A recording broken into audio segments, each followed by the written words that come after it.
In the late 1990s, Amazon was bleeding money so badly that experts openly called it the most overvalued company in America. Yet the same company now quietly controls shopping, cloud computing, entertainment, logistics, and even how the internet itself works.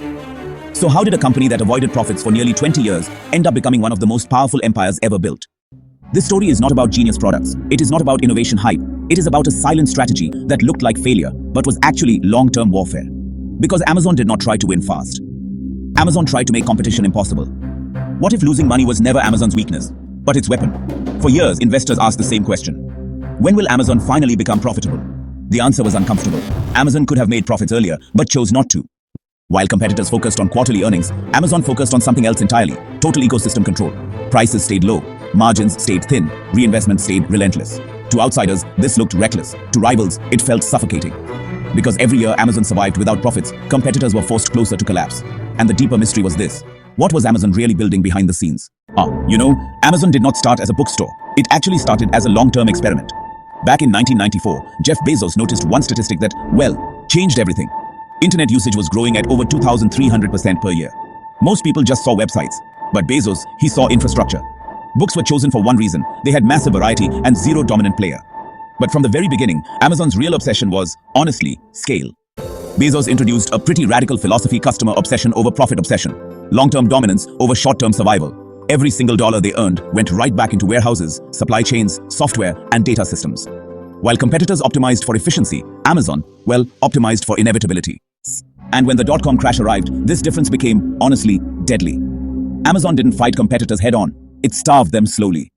Here was the silent strategy: use low margins to build an unbreakable moat. Amazon priced products so low that competitors faced only bad choices. Either they could match Amazon and lose money, or keep prices high and lose customers. This strategy, honestly, destroyed bookstores, electronics retailers, and department stores. But Amazon's most dangerous move wasn't retail. It was infrastructure. Amazon realized something that, very few companies ever do. Whoever owns the rails controls the economy. So Amazon built its own global logistics network, its own last-mile delivery system, and its own cloud computing backbone. Amazon Web Services was never meant to be flashy. It was meant to be unavoidable. Today, startups, corporations, governments, and even intelligence agencies all depend on Amazon servers. Amazon was no longer competing in markets, it was hosting them. Amazon didn't win by being smarter, it won by being patient. Once scale was complete, everything flipped. Losses turned into massive cash flow. Thin margins turned into pricing power. Expansion turned into dominance.